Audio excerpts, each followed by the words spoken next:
Ja bom sad pročitao jedno par pjesmi iz različitih perioda. Prvo ću pročitati možda 2-3 pjesme, kratke pjesme, koja je iz jedne male zbirke koja se zove Dodir tišine. To je nastalo zato jer sam bio pozvan 2012. na jednu izložbu, no onda sam ja njima predložio da bolje da ja čitam pjesme koje su pasale toj temi i nije mi se dalo nekak izlagati. I oni su na to pristali. Organizator je bila reformirana crkva, švicarska reformirana crkva. I ja sam tam čitao na hrvatskom i na njemačkom, pred jedno 100 ljudi u crkvi, nitko nije razumio hrvatski, kad sam čitao, to je bilo isto jako zanimljivo. Rajka je tad isto bila sa mnom. Bilo je zanimljivo čuti onda posle Švicarce koji su mi prilazili i pitali me koji je to lijepi jezik. Njima se to jako melodično zvučalo, bilo mi je jako zanimljivo. Dakle, prvo čitam Dodir tišine, naslovnu pjesmu. Dirnula me iznenada, usisala u svoj mio, u me zaljubljena. U tu vječnu predah se omamljen, a strastven, milo mi je bilo. Dirnula me, pipnula, usisala, traga tišina. Jasno pjesma.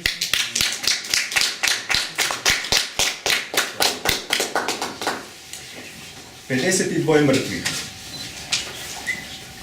13 mrtvih slova na papiru. 13 mrtvih bubamara u polju makova.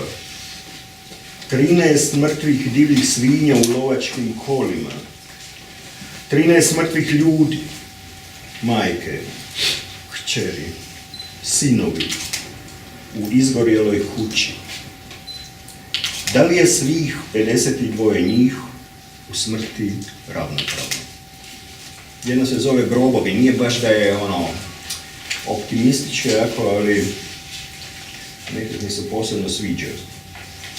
Tumarao sam svijetom, vidio tuđe grobove, groblje u kamenim poljima i šumama, voden grobove, grobove od vode, pa one koji lete kao tepisi, grobove cvijeća u žitu, grobove bez sadržaja i one naslikane na platnima, od latica cvjetnih, u kolaž složene da budu lijepi.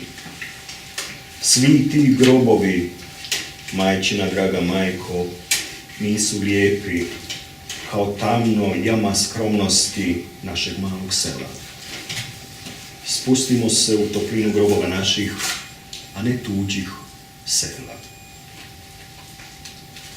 Ja, to na Martinac misliš?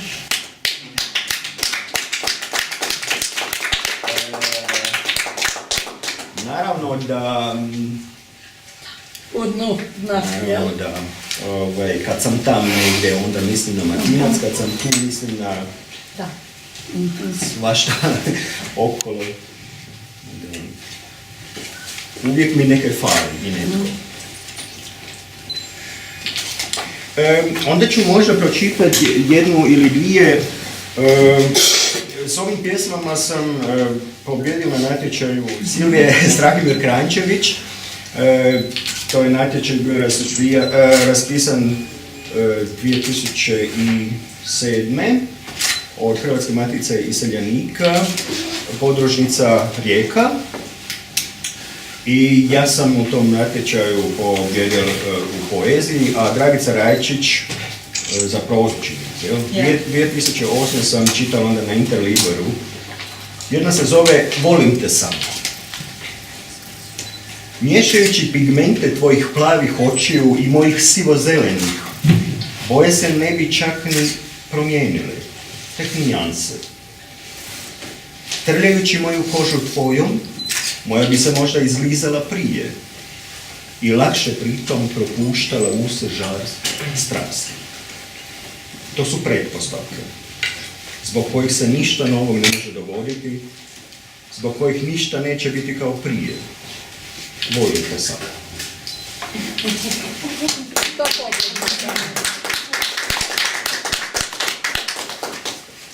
Sve nam je ukradeno. Sve nam je ukradeno. Polja gdje sam baki brao visibabe, divlja trešnja u šumi oko koje se množili prekrasni zeleni listovi, a između njih provjerivale čarobno cvjetajuće zvončić glavice. Miris onaj opojni. Širio se do samog udaljenog ruba šume. Sve nam je ukradeno. Ili smo sve napustili. Dvije različite, a slične discipline. Plešite se opet.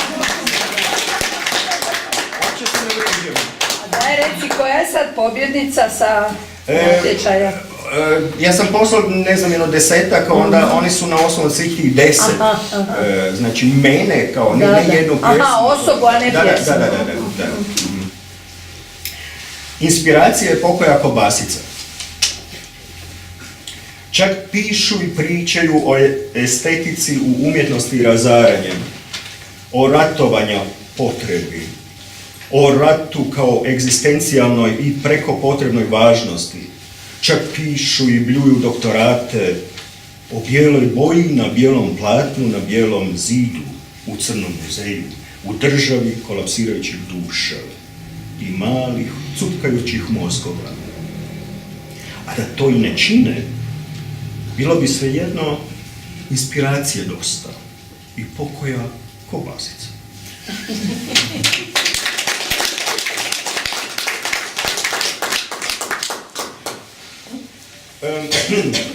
Ovo je možda najduža pjesma koju sam ikad napisao, ali zato ću čitati malo brže. Nemo, izgubit ćemo dojam. Da. Postavljanja spomenika. Postavljanja spomenika, rušenja spomenika, spominjanja o postavljanjima pa rušenja bezrezervna su spomenici rezervni, u kojima sudjelujemo svi. Postavljanja poza i obojena nesvrstavanja nas ne udaljava od kletve suodgovornosti. Joj, kak sam pametan. Ponekad se osjećam kao filter. Poseru se i pomokre ume. Dobro smo to izveli. Čekam da me odstrane. U meni se skupilo najrđavije. Ponekad me ima u vama. Ovo je opomena. Joj, kak sam pametan. Serpentine, zavoji, kružni tokovi, multiplikacije istih, beskonačan put. Pitaj se da li si istom dorastao, a ja pametan. Lako je izmisliti razlog, promijeniti pravac, naučiti 2-3 filozofa na pamet. Teško je biti tu, na ovom mjestu, kad te trebaju, kad nek mene nema. Depresije su znakovi i impulsi, oni ti pomažu učiti.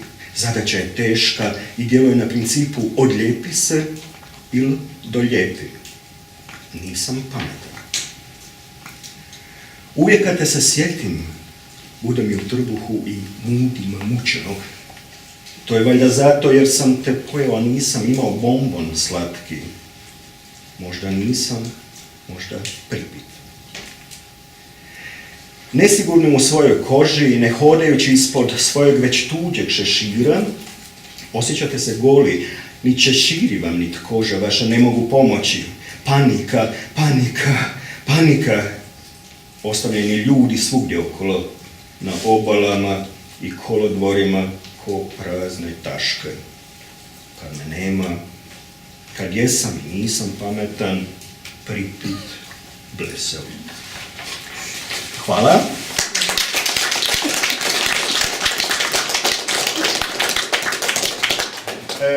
Molim najdražu Rajku, koja će vas raspoložiti, jer ja djelomično nisam znal pesimistično je to bilo nekad bilo djelom, jel da? Bože.